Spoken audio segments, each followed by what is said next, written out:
가운데 귀한 찬양 감사합니다. 앙상블도 감사하고 또 찬양대로 돕는 우리 EDL 찬양단도 감사를 드립니다.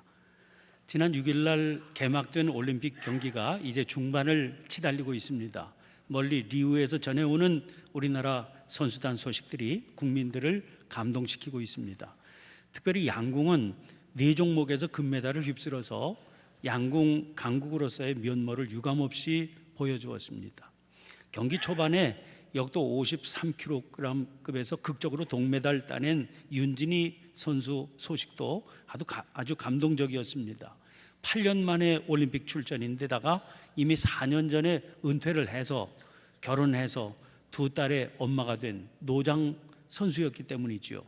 이번에 함께 선수로 참가한 남편의 격려와 사랑의 힘이 비결이다, 그런 고백을 하는데 아주 가슴이 울컥했습니다.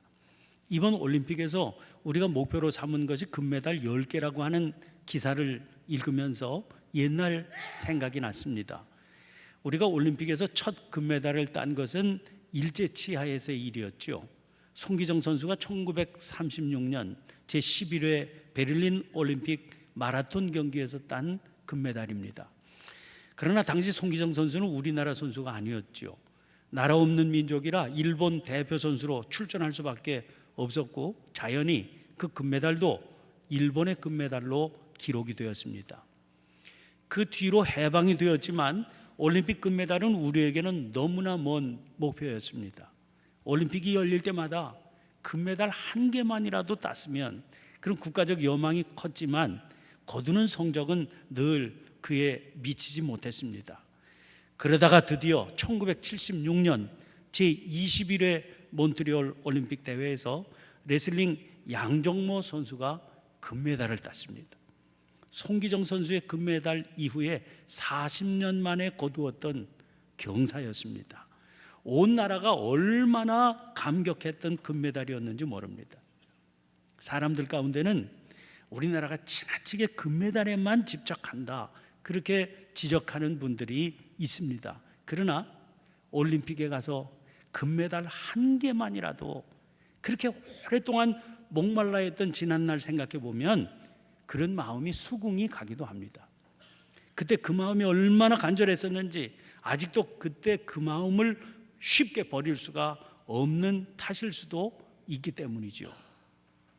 이제 그런 마음을 알기 때문에 이 몇 년 사이에 경기하는 도중이나 마친 뒤에나 의연한 선수들의 모습이 그렇게 대견하고 자랑스러울 수가 없습니다. 메달 색깔에만 너무 목매지 않고 경기 자체를 즐기며 행복해하는 그런 선수들의 모습을 볼 수 있기 때문입니다. 또 매스컴이나 인터넷에 보이는 국민들 반응도 대부분은 성숙한 모습인 것 같아서 참 좋습니다. 지나치게 금메달만 칭찬하지 않고 은메달도 동메달도 참 귀하다고 칭찬해 주는 모습이 있기 때문입니다. 심지어 메달을 따지 못한 선수들에게도 격려의 박수를 보내주는 그런 장면을 심심치 않게 볼 수 있습니다. 이런 것이 성숙한 국민의식이다, 이런 마음이 듭니다.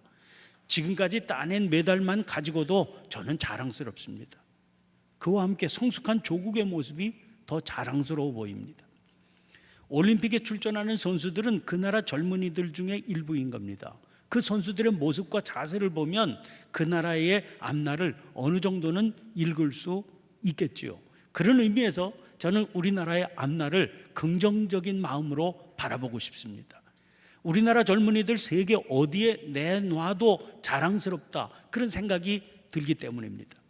나이 든 분들은 요즘 청년들 보면서 걱정들 많이 합니다. 우리 시대에만 그런 게 아닙니다. 언제나 그랬습니다. 또 우리나라만 그런 것도 아닙니다. 어느 나라나 그런 마음은 다 똑같습니다. 그런 반응이 나이 든 분들의 증상이기 때문에 그건 어쩔 수가 없습니다. 근데 청년들 바라보는 요즘 나이 든 분들의 염려가 뭡니까? 좋은 환경에서 자라서 그 아이들 인생 어려운 줄 모른다 하는 거죠. 나약하고 도전 정신이 없다, 뭐 그런 것들 아닙니까? 험하고 어려운 일은 피하려고만 한다, 그런 생각들 아닙니까? 그런데 올림픽에 출전한 선수들을 보면 그런 생각들은 그야말로 다 우려처럼 보입니다. 우리나라 역사상 요즘 젊은이들처럼 도전적이고 또 긍정적인 세대가 어디에 있었나 싶은 마음이 들기까지 합니다. 이번 양궁 여자 단체전에서 금메달, 또 개인전에서 동메달 딴 기법의 선수는 지난 런던 올림픽에서 단체, 개인전 모두를 휩쓸어서 금메달 2개 차지했던 선수 아닙니까? 그랬던 선수가 국가대표 선발전에서 탈락하는 바람에 그 2년 뒤인 2014년 아시안게임에는 출전도 하지 못했습니다. 이미 올림픽 금메달 2개나 딴 선수입니다. 그 정도 되었으면, 그런 상황에 처했으면 은퇴하겠다, 이런 마음을 가질 법도 하지 않습니까? 그런데 포기하지 않고 계속해서 활을 잡았습니다. 치열한 노력 끝에 다시 국가대표에 선발되어서 금메달 1개 따고 또 동메달 1개를 추가했습니다.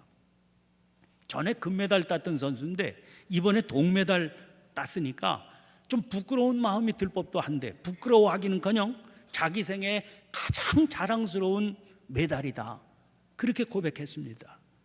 그 정신이 참 대단하지 않습니까? 올림픽에 출전한 선수들은 별에서 온 그대가 아닙니다.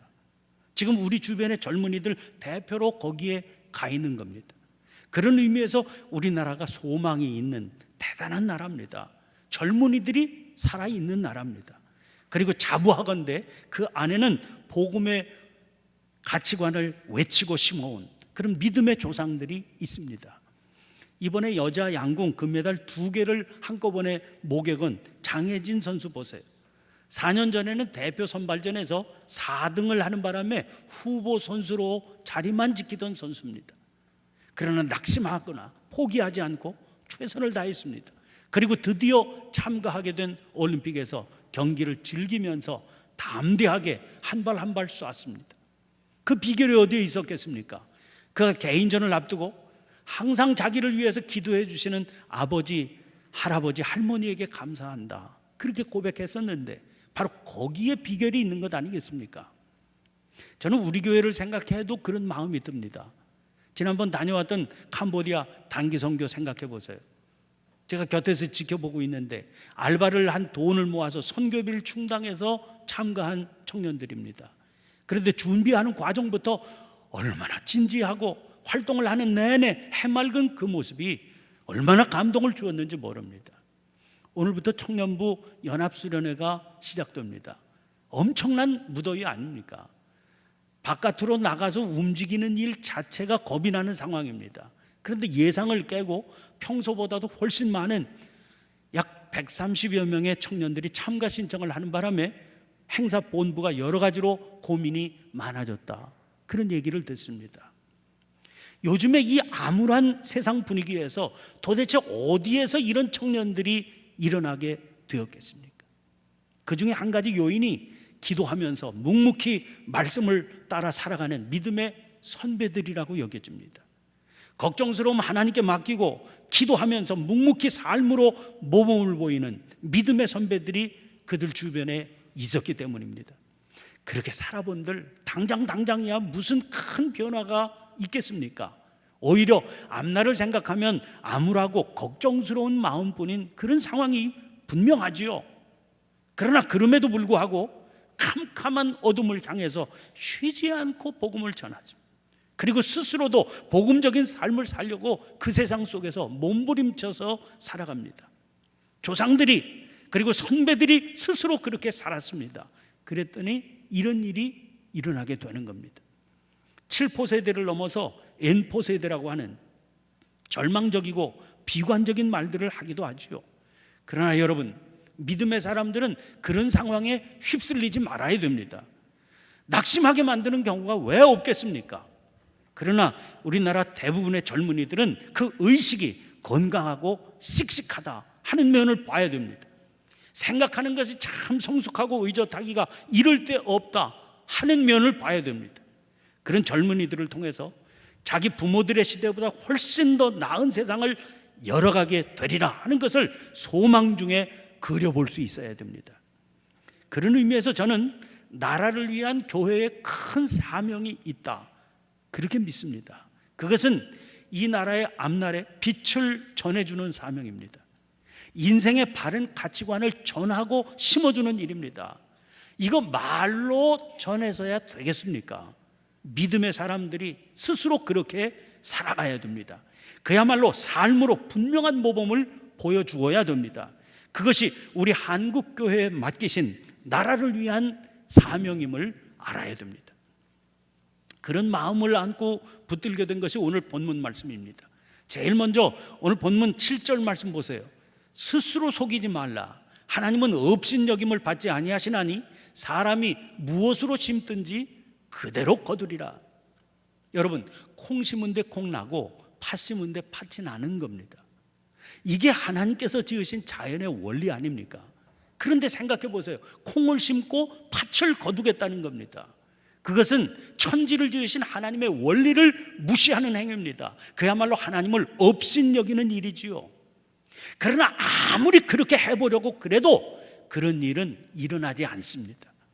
그런 마음의 생각과 행위로 하나님 속일 수 없는 겁니다. 하나님은 사람의 허위나 겉모습에 속아 넘어가실 분이 아니기 때문이지요. 그런데도 하나님을 속여 넘겼다고 생각하는 것은 오히려 자기 스스로 속고 있는 일일 뿐입니다. 하나님께서는 사람에게 업신여김을 받지 않으십니다. 그럼에도 불구하고 어리석은 나라의 어리석은 백성들일수록 정직하지 못합니다. 이번 올림픽이 시작되기 전에 저 러시아 때문에 시끄럽지 않았습니까? 지난달 세계 반도핑기구가 러시아 정부의 도핑 지원 및 은폐가 지난 2014년 소치 동계올림픽뿐만 아니라 2012년 런던올림픽, 2013년 세계 육상선수권대회, 2013년 하계 유니버시아드 등에서도 이루어졌다, 이런 정황을 담은 보고서를 발표했습니다. 그러면서 러시아 선수단 전원이 리우올림픽 출전을 금지당할 위기에 놓이게 됐었죠. 결국 IOC의 결정으로 올림픽 참가가 결정이 되기는 했지만 러시아 선수들은 이번에 출전한 경기마다 관중들의 야유에 시달리고 있다, 그런 보도를 보았습니다. 뭐가 문제입니까? 정직하지 못했던 겁니다. 사람을 속이고 진실을 위장한 게 문제입니다. 그렇게 해서 그 결과로 금메달을 많이 따면 그게 무슨 자랑이 되겠습니까? 그것으로 그 나라의 위대함을 입증시킬 수는 없는 겁니다. 그러나 이 문제에서 우리나라라고 다를 게 없어 보입니다. 사회 전반에 정직보다는 요령과 일확천금과 눈가림의 가치관이 만연해 가고 있습니다. 당장 눈앞에 보이는 이익을 위해서 거짓말하는 걸 당연하게 여기죠. 정치인 같은 사회 지도층 인사들의 말은 콩으로 매주를 쓴다고 그래도 고지 듣지 않는 게 지금 우리 시대의 풍조가 되었습니다. 이런 시대적인 풍조에서 종교는, 특별히 우리 기독교와 그리스도인들은 어떨까 생각해 보면 두렵기만 합니다. 우리가 이런 세태를 뒤집어야 되는데, 우리가 이런 세태를 개선해야 되는데 우리는 어떨까 생각해 보게 되는 겁니다. 정직함을 버리고 무엇을, 그리고 누군가를 속이려고 하는 것은 그것을 통해서 자기 이익을 추구하려고 하는 그런 마음이 있기 때문 아닙니까? 그러므로 정직하게 살겠다고만 해서는 이 마음의 유혹을 우리가 이겨낼 수가 없습니다. 그래서 바울 사도는 더 적극적인 방법을 제시합니다. 그것은 서로 남의 짐을 지겠다고 하면서 살아가는 자세를 가져야 된다는 겁니다. 오늘 본문 말씀에 짐이라고 하는 단어가 2절에도 5절에도 두 번이나 등장하고 있습니다. 그런데 원문으로 보면 그 짐이라고 하는 단어가 서로 다른 단어입니다. 우리가 주목할 것은 2절에서 등장하는 너희가 짐을 서로 지라고 그랬을 때 사용한 바레라고 하는 짐입니다. 그것은 5절에 등장하는 짐, 포르티온이 혼자서 질 수 있는 짐인 것과는 다르게 혼자서는 감당하기 어려운 그런 짐을 의미하는 단어입니다. 그러니까 사람이 감당할 수 없는 그 사람의 연약함 때문에 오는 실수 같은 것을 말하는 거지요. 사람이라면 누구라도 저지를 수 있는 잘못, 그걸 포레라고 표현했습니다. 1절 말씀에 사람이 만일 무슨 범죄한 일이 드러나거든 신령한 너희는 온유한 심령으로 그러한 자를 바로 잡고 너 자신을 살펴보아 너도 시험을 받을까 두려워하라 그러지 않았습니까? 거기 등장하는 무슨 범죄한 이 일을 2절에서는 짐, 다시 말해 바레라고 말한 것이다. 그렇게 생각됩니다. 교회가 해야 하고 해야만 하는 일 가운데 중요한 일이 세상에 잘못된 것을 바로잡는 일입니다. 속임수와 거짓된 것을 바로잡으려고 해야 됩니다. 그런데 여기서 짐을 서로 지라고 그러지 않았습니까? 우리는 누구도 큰 소리 칠 사람이 없습니다. 누구나 그런 과오에 빠질 수 있는 겁니다. 그러므로 서로가 서로에 대해서 일깨워 줄 수 있어야 됩니다. 그것이 짐을 서로 지는 일입니다.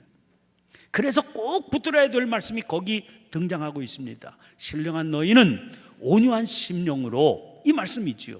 그리고 거기 이어지는 너 자신을 살펴보아 너도 시험을 받을까 두려워하라, 이 말씀도 꼭 붙들어야 됩니다. 유진 피터슨은 이 부분을 누군가가 죄에 빠지거든 너그러운 마음으로 그를 바로잡아주고 여러분 자신을 위해 비판의 말을 아끼십시오, 이렇게 옮기고 있습니다. 거짓된 것을 바로잡기 위해서는 형제를 일깨워 줘야 되는 겁니다. 그런데 자기 나름대로는 형제를 일깨워 주겠다고 그랬는데 오히려 문제가 더 크게 일어나는 경우를 보게 되지요. 일깨우겠다고 한 말이 상대의 화를 돋우고 마음에는 큰 상처를 주게 되기 때문입니다. 받아들이는 편의 문제도 있을 수 있겠지만 일깨워 주겠다고 나선 쪽에 책망하고 지적하는 태도가 만든 문제가 원인인 그런 경우도 많이 있습니다. 그런 태도는 상대를 정죄하는 것으로 나타납니다. 동기는 선해 보였지만 결과는 사단에게 붙들려 버리게 만든 거죠. 이런 함정에서 벗어나려면 반드시 온유한 심정으로 그런 일을 해야 됩니다. 사도 바울은 오늘 본문 말씀 바로 위에 등장하는 5장 23절에서 그 온유함이 성령의 열매다, 그렇게 가르치고 있습니다. 다시 말해서 진정한 온유함이란 성령께서 내주하셔서 그를 이끌어 주실 때 나타날 수 있는 현상이라는 겁니다. 성령께서 내주하셔서 역사하시게 되면 잘못을 저지르는 그 사람과 그 잘못을 지적하고 바로 잡겠다고 하는 자기와의 차이는 오직 주님이 붙들어 주시느냐 그렇지 않느냐의 차이일 뿐임을 알게 되는 겁니다. 자랑할 게 자기 자신에게는 아무것도 없다는 것을 깨닫게 되는 거죠. 그것은 주님께서 떠나가시면 그 순간 자기도 그 사람과 다를 바 없는 존재가 되고 만다 하는 것을 알게 되었다는 말입니다. 그러니 당연히 겸손해지게 되지요. 온유함은 이런 겸손함의 결과인 겁니다. 오늘 우리 사회의 혼란은 의의 소리가 사라졌기 때문이 아닙니다. 오히려 의의 소리가 더 크고 더 요란하게 들려옵니다. 왜냐하면 서로 자기가 옳다 그렇게 내세우는 의의 소리들이기 때문입니다. 그러다 보니까 그 소리는 저절로 상대를 정죄하는 소리가 됩니다. 누구나 의로움을 말할 수는 있습니다. 그러나 그 온유함이 따라오지 않는 의는 반드시 화를 불러오게 됩니다. 사람들의 마음에 상처를 주고 미움을 심게 되기 때문입니다. 이런 때 누군가 먼저 자기의 가슴을 치며 회개하는 그런 사람들이, 그런 세력이 있어야 됩니다.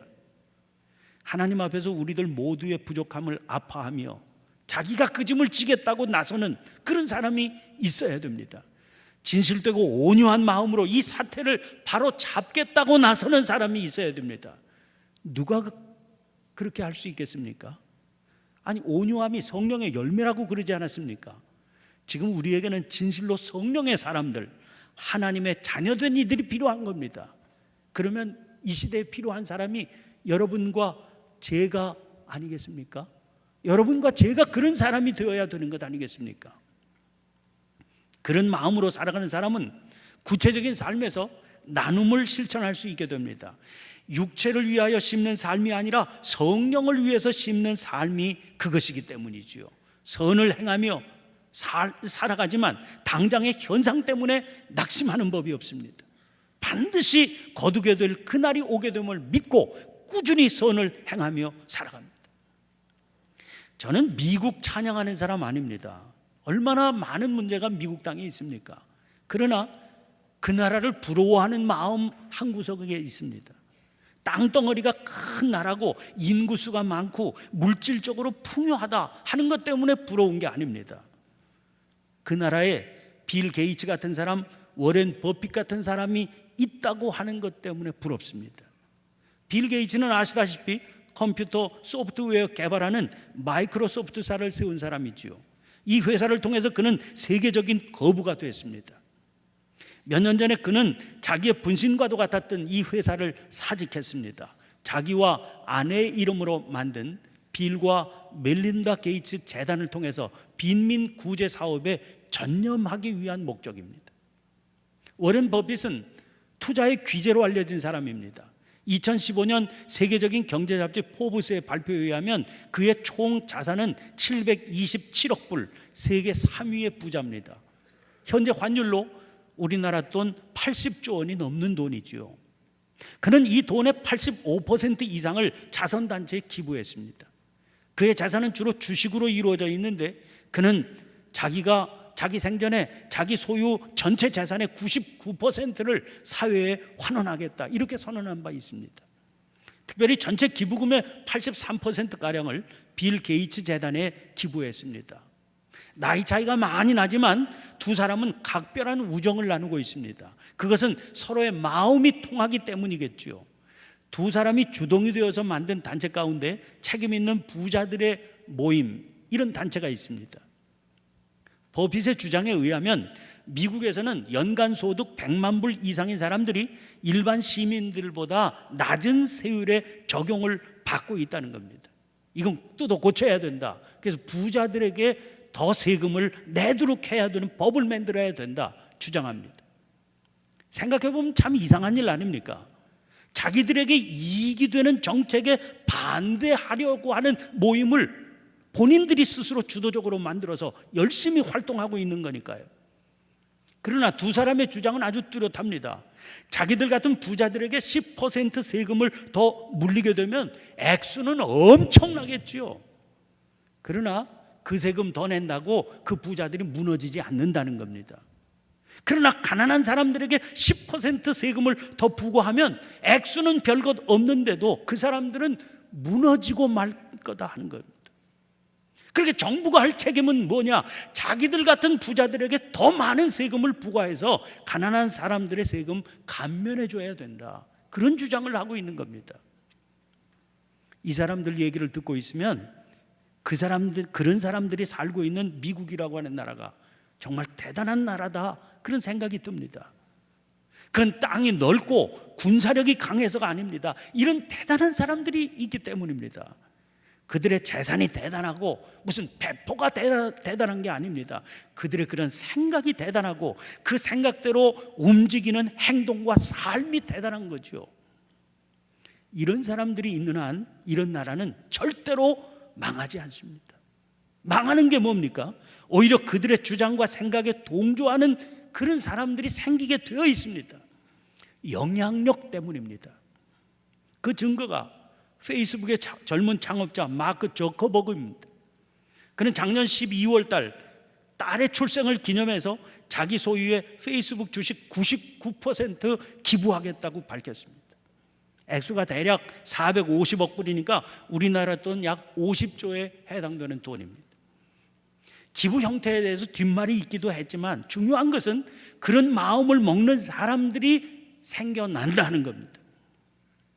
그들만큼 굉장한 부자는 아니라고 그래도 그들과 같은 생각과 마음을 품고 살 수는 있는 겁니다.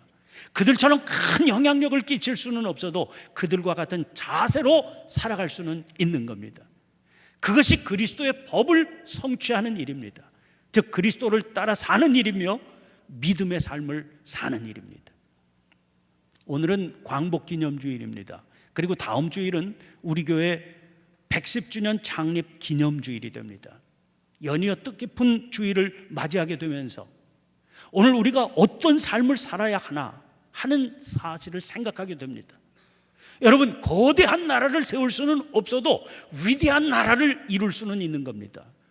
거대한 교회를 세우는 일보다 더 귀한 일이 거룩한 영향력을 끼치는 위대한 신앙을 후배들에게 전수해 주는 일입니다.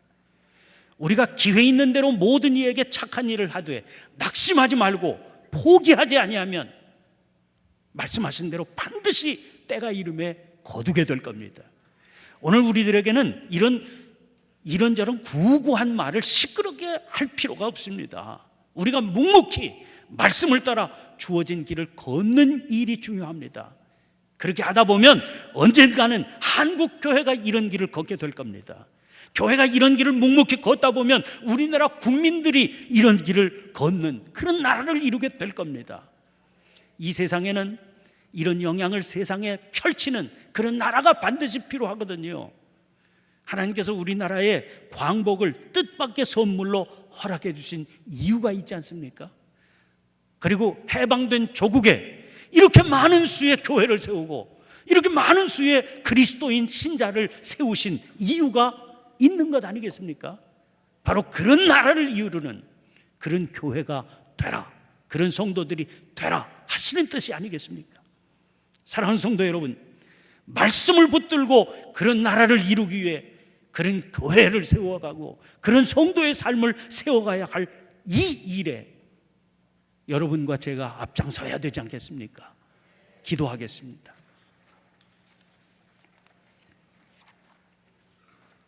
사랑의 하나님, 71년 전 하나님께서 저희들이 기대하기도 어려웠던 조국 광복의 감격을 선물해 주셨음을 기억하고 감사의 제단을 쌓게 하시니 감사드립니다. 여기에서 만족하지 않고 그 뜻 헤아리며 그에 합당한 나라를 이루어가기를 소원하는 저희들이 되게 해 주시옵소서. 그래서 이 시대가 원하는 나라, 이 땅이 갈급하게 찾는 그 나라, 거룩한 영향력으로 세상에 진정한 평화를 전하는 위대한 나라를 이루어가게 해 주시옵소서. 특별히 믿음으로 사는 주님의 백성들이 주님께서 맡기신 소명으로 알고 그 일을 앞장서서 이루어가게 해 주시옵소서. 특별히 기도하오니 새벽 이슬 같은 젊은이들을 허락해 주셔서 설레는 마음으로 조국의 미래를 바라보게 해주셔서 감사를 드립니다. 그들을 믿음으로 잘 뒷바라지하게 해 주시옵소서.